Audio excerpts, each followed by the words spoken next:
கோலமலர் பாவை கண்பாகிய என் அன்பேயோ நீலவர 2 பிறகவ்வி நிமிர்ந்ததொப்ப கோல வராகமுன்னாய் நிலம் கோட்டிடை கொண்டையந்தாய் நீலக்கடல் கடைந்தாய் உன்னை பெற்றெனிப் போக்குவனோ. சுவாமி நம்மாழ்வார் தன்னுடைய பிரபந்தம் திருவாய்மொழி முடியும் தருவாயில் வராகப் பெருமானை நான் அடைந்து விட்டபடியால் இனி ஒரு நாளும் அவனை விட்டுவிட மாட்டேன், அவன் திருவடிகளை கெட்டியாக பிடித்து கொண்டு உஜ்ஜீவனமே அடையப் போகிறேன் என்று ஆனந்தமாக பாடுகிறார். அந்த வராகப் பெருமானை தரிசிக்கத்தான் திருவிடவெந்தை என்கிற திருத்தலத்துக்கு நாம் வந்துள்ளோம்.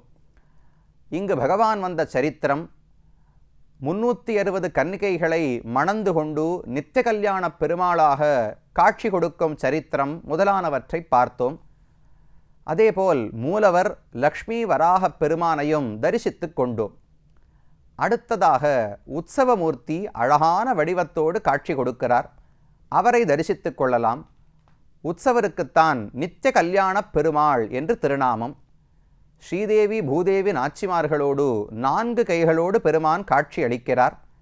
வலது கையில் அபயஹஸ்தம், யாரும் பயப்பட வேண்டாம் என்று சொல்லிக்கொண்டு இடக்கையாலே தன்னுடைய திருவடிகள்தான் அனைவருக்கும் புகழ், அசரண்ய சரண்யன், வேறு கதி இல்லாமல் வேறு புகழில்லாமல் இருப்பவர்களுக்கெல்லாம் நான் தான் புகழாக இருக்கிறேன் என்று காட்டிக்கொள்ளுகிறார் பகவான். இப்படி அழகான வடிவத்தில் கல்யாணத்துக்கு தயாரான நிலையில் பகவான் இருக்கிறார். அவருடைய திருமேனியில் மற்றொரு சிறப்பு என்னவென்றால், கல்யாணம் மாப்பிள்ளை என்று சொன்னாலே கண்ணிலும் கன்னத்திலும் மையிடுவார்கள் அல்லவா, இந்த பெருமானுக்கும் எப்போதும் வலது கன்னத்தில் மை பொட்டு வைக்கப்பட்டிருக்கும். இந்த பொட்டு செயற்கையாக வெளியே மையிடுவது மட்டும் அல்ல, அவருடைய திருமேனியிலேயே இயற்கையாக அந்த பொட்டுக்கான ஒரு வடு, அந்த மை இருக்கிறது. அதோடு கூடத்தான் பகவான் இந்த இடத்திலே காட்சி அளிக்கிறார். அன்றைக்கு ரிஷி காலவருடைய 360 பெண்களையும் தான் மணந்து கொண்டார். அதற்கு ஸ்மாரகமாக இன்றைக்கும் பெருமான் தினமும் கல்யாண உற்சவத்தை கொண்டாடுகிறார். இந்த ஸ்தலமே ஒரு பிரார்த்தனைக்கான ஸ்தலமான விளங்குகிறது. யாருக்காவது திருமணம் ஆகவில்லை என்றால் இங்கு சென்று பகவானிடத்திலே வேண்டிக் கொண்டு அர்ச்சக சுவாமிகள் மாலை வழங்குவார்கள். அந்த மாலையை அணிந்து கொண்டு அந்த பெருமானை பிரதட்சிணமாக பலமுறை வர வேண்டும். வந்த பிறகு வீட்டுக்கு போய் அந்த மாலையை பத்திரமா வச்சுக்கணும். வெகு விரைவில் வராகப் பெருமான் நித்திய கல்யாண பெருமானுடைய அனுகிரகத்தாலே கல்யாணமும் நடக்கிறது. நடந்து முடிந்த பிறகு அந்த மாலையை கணவனும் மனைவியும் சேர்ந்து வந்து இந்த ஊருக்கான ஸ்தல விருட்சம் புன்னை மரம் இருக்கிறது, அந்த புன்னை மரத்துக்கு அடியிலே சேர்க்கிறார்கள். இது இந்த ஊரிலே நடக்கக்கூடிய ஒரு பிரார்த்தனை. இன்றளவும் பகவான் அனைவருக்கும் அருள் செய்து தான் எப்படி நித்திய கல்யாணம் செய்கிறாரோ நமக்கும் ஒரு முறை கல்யாணம், நமக்கு நித்திய கல்யாணம் எல்லாம் முடியாது, ஒரு முறை நமக்கும் திருமணம் நடப்பதற்கான அனுகிரகத்தை பகவான் செய்கிறார். நித்திய கல்யாணம் என்பது ஒரு பெண்ணை பகவான் மணந்து கொள்வது கல்யாணம்னு சொல்லுகிறோம் அல்லவா, அது கணவன் மனைவிக்கு உலகத்தில் நடக்கிற கல்யாணம் மட்டுமல்ல, ஒவ்வொரு ஜீவாத்மாவும் பகவானைத்தான் கல்யாணம் செய்து கொள்ள வேண்டும். யோசிச்சு பாருங்களேன், எங்கேயான வருஷம் முழுக்க கல்யாணம் பண்ணிக்க முடியுமா? தினமும் தினமும் கல்யாணம் யாருக்காவது நடக்குமா என்றால் அதன் மூலம் மறைமுகமாக பகவான் ஒன்று காட்டுகிறார். இந்த 360 பெண்கள் இருக்கிறார்களே, இவர்கள் பெண்கள் நினைக்க வேண்டாம், ஒவ்வொருத்தையும் ஒவ்வொரு ஜீவாத்மா, நாமும் ஒரு ஜீவாத்மா. நாமும் வைகுந்தத்தை அடைய வேண்டும் என்றால் பகவானோடு நமக்கும் திருமணம் நடக்கிறது என்றுதான் பொருள். கழுத்திலே மங்களசூத்திரம் தாலி கற்றாலோ இல்லையோ, அதை போல நமக்கு மங்களசூத்திரம் எது என்றால் 8 எழுத்து மந்திரமான திருமந்திரம். அந்த திருமந்திரம் என்கிற மங்களசூத்திரத்தை நம் கழுத்திலே கட்டி இந்த ஜீவாத்மாவை பகவான் திருக்கல்யாணம் செய்து கொள்ளுகிறாராம். அது தினமும் நடக்குமோ இல்லையோ, தினமும் எத்தனையோ பக்தர்கள் அவனிடத்தில் சரணாகதி செய்ய போகிறார்கள். அத்தனை பேரையும் பகவான் கல்யாணம் செய்து கொள்வதற்கு தயாராக இருக்கிறார். விமானமும் கல்யாண விமானம், மங்களமான விமானம், பகவானுடைய காட்சியும் பெற்றுக் கொடுக்கிறது, அவனுடைய அருளையும் பெற்றுக் கொடுக்கிறது. அந்த கல்யாண விமானத்துக்கடியில்தான் அழகான நித்திய கல்யாண பெருமாள் காட்சி அளிக்கிறார். கல்யாணம் செய்து கொண்டு எப்படி இருக்கணும்னால் கிருஹஸ்தனாக இருக்க வேண்டும். 4 ஆசிரமங்கள், பிரம்மச்சாரி, கிருஹஸ்தன், சந்நியாசி, வானப்பிரஸ்தன்னு சொல்றோம் இல்லையோ, இந்த 4க்குள்ளே கிருஹஸ்தாசிரமத்துக்குத்தான் சிறப்பு உண்டு. ராமாயணத்தில் பரதன் ராமனை பார்த்து சொல்லுகிறார். பல இடங்கள் உபதேசம் மனுஸ்மிருதியில கூட சொல்லப்படுகிறது. சதுர்ணாம் ஆசிரமானாம் ஹி கார்ஹஸ்தியம் சிரேஷ்டம் ஆசிரமம் ஆகுர் தர்மஜ்ஞ தர்மஜ்ஞாஹ தம் கதம் தியக்தும் அர்ஹசி. 4 ஆசிரமங்களுக்குள்ளே கிருஹஸ்தாசிரமம் தான் உயர்ந்ததாக சொல்லப்படுகிறதாம். ஏன்னா பிரம்மச்சாரியும் பணம் சம்பாதிக்க முடியாது, சன்னியாசியும் பணம் சம்பாதிக்க முடியாது, வானப்பிரஸ்தனும் பணம் வச்சுக்க முடியாது. அப்ப இவர்கள் அனைவரையும் தாங்கக்கூடிய பொறுப்பு கிரகஸ்தனுக்குத்தானே. இவர் தான் பணம் சம்பாதிக்க முடியும். இவருடைய செல்வத்தை கொண்டுதான் மற்றவர்களுக்கு பிக்ஷையிட்டு உணவளித்து வாழ வைக்க வேண்டும். அந்த பெரிய பொறுப்பு இருக்கிறபடியால கிரகஸ்தாசிரமத்தும் உயர்ந்ததுன்னு தெரிவிப்பார்கள். அந்த ஆசிரமத்தில் எப்போதும் இருக்கக்கூடியவர் நித்திய கல்யாண பெருமாளாக இந்த இடத்திலே காட்சி அளிக்கிறார். அடுத்தது தாயார் சன்னதிக்கு சென்னோம் என்றால் கோமளவல்லி தாயார் என்றும் அதே போல அகிலவல்லி தாயார் என்று பிராட்டிக்கு இந்த இடத்துல திருநாமம் கோமளவல்லி. ரொம்ப அழகான, கோமளம்னா மிருதுவானது, மென்மையானது, புதுசானது, பசுமையானதுன்னு பொருள். வள்ளி அப்படின்னா கொடி. தாயார் ரொம்ப மெல்லிசா இருக்காளோ இல்லையோ, கொடி போன்று இருக்கிறாள். கொடி என்பது எப்பவுமே தானாக வளரவே வளராது, தானாக நிற்க முடியாதல்லவா. ஏதோ ஒரு கொம்பு, ஒரு குச்சியோ மரமோ வேண்டும். அந்த மரம் நன்னா திருடமாக இருந்ததுன்னா அதை சுற்றி சுற்றி பின்னி பிணைந்து வளரும் அல்லவா கொடி. அதை போலத்தான் பிராட்டியும். அவளுக்கு எவ்வளவு அழகு, பெருமை அனைத்தும் இருந்தாலும் தனியாக பிராட்டி இருப்பதில்லை. பகவான் தான் மரம். அந்த பகவான் என்கிற மரத்தோடு பின்னி பிணைந்து அழகாக வளர்ந்திருக்கிறாள் பிராட்டி. அதனால கோமளவல்லி தாயார்னு திருநாமம். அகிலவல்லி, உலகத்தை அனைத்தையுமே தனக்கு சொத்தாக கொண்டவள், அனைத்தையும் தன்னுடையதாக கொண்டவள். பகவானே அவளுடையவன் தானே. நாம் எல்லாரும் அவளுக்கு குழந்தைகளானபடியால் அவளுக்கு சொத்து, பகவான் அவளுக்கு கணவனானபடியாலே தோற்று போய் அவளுக்கு சொத்து. ரெண்டு பேரையும் தான் ஆட்சி செய்து கொண்டு வருகிறாள். அப்படிப்பட்ட கோமளவல்லி தாயாரையும் இந்த இடத்துல சேவித்துக் கொள்ளலாம். பெண்ணை மரத்தையும் தரிசித்துக் கொண்டோம். இந்த பெருமானிடத்தில் ரொம்ப பக்தியுடைய ஒரு மன்னன், பக்கத்தில் மாமல்லபுரம் இருக்கே, மாமல்லபுரத்திலிருந்து கிட்டத்தட்ட 12-15 கிலோமீட்டர் தூரம் இருக்கும். அவ்வளவு தூரம் தினமும் நடந்து வந்து தரிசித்து விட்டு சென்று கொண்டிருந்தானாம் ஒரு மன்னன். அவனிடத்தில் இருந்த அன்பின் காரணமாக, நீ இவ்வளவு தூரம் தினமும் அலைய வேண்டாம், உனக்காக நானே அங்கு வருகிறேன் என்று பெருமான் முடிவெடுத்து திருவலவெந்தை என்று மகாபலிபுரத்திலேயே ஒரு கோவில் இருக்கு. இது திரு இடவெந்தை, இடப்பக்கத்தில் பகவான் மகாலட்சுமியை வைத்துக் கொண்டிருக்கிறார். திருவலவெந்தைக்கு போனேன்னா வலது மடியில், இதுக்கு அப்படியே மிரர் இமேஜ் எடுங்கோ. இங்கே இருக்கிற பெருமாள் அப்படியே கண்ணாடிக்கு முன்னாடி நிறுத்தினா இழுத்த பக்கம் வருமோ இல்லையோ, அதை போல வலது மடியிலே மகாலட்சுமி பூதேவி தாயாரை வைத்துக்கொண்டு பகவான் காட்சி அளிக்கிறார். அது அந்த பக்தனுக்காக இங்கிருந்து அங்கு போய் பகவான் காட்சி அளித்தார் என்று சொல்லப்படுகிறது. இதெல்லாம் இந்த ஸ்தலத்துக்கு இருக்கக்கூடிய மகாத்மியம். இந்த ஊரை பற்றி திருமங்கையாழ்வார் தன்னுடைய பெரிய திருமொழி என்கிற பிரபந்தத்தில் 2ஆம் பத்து 7ஆம் திருமொழியிலே 10 பாசுரங்கள் பாடுகிறார். ரொம்ப அற்புதமான பாசுரங்கள், ஆழமான கருத்துடைய பாசுரங்கள்.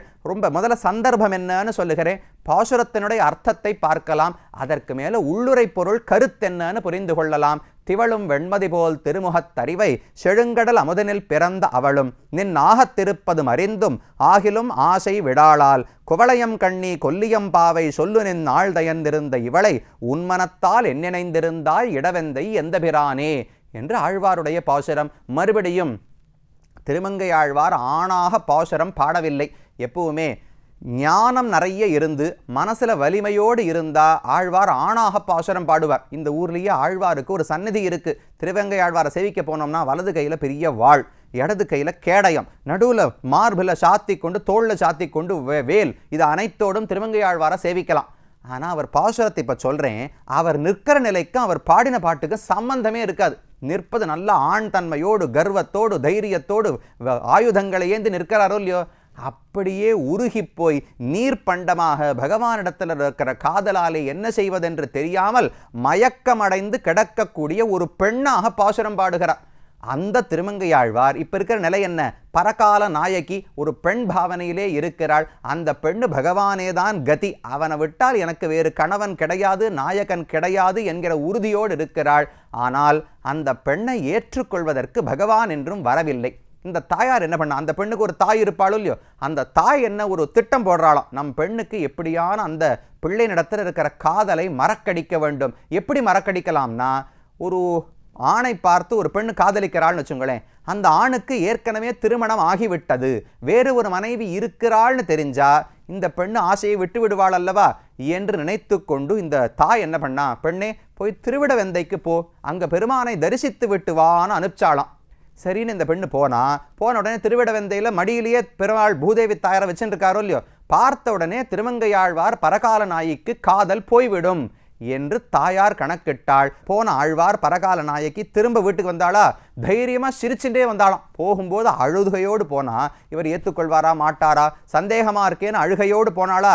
திரும்ப வரும்போது தைரியமா வந்தாளாம். தாயே ரொம்ப சந்தோஷம், கண்டிப்பா பகவான் எனக்கு அனுகிரகிப்பார்னு உறுதி வந்து விட்டதுன்னு சொன்னா அந்த பெண். இவளுக்கு புரியவே இல்லை. அவர் கல்யாணம் எடுத்து பண்ணி அவர் வேண்டாம் விட்டுடு மறந்து விடுன்னு சொன்னால், ஐயோ கல்யாணம் ஆனதுனால்தான் சொல்றேன், கண்டிப்பா என்னை ஏற்றுக்கொள்ளுவார் என்று பெண்ணு சொன்னாலாம்.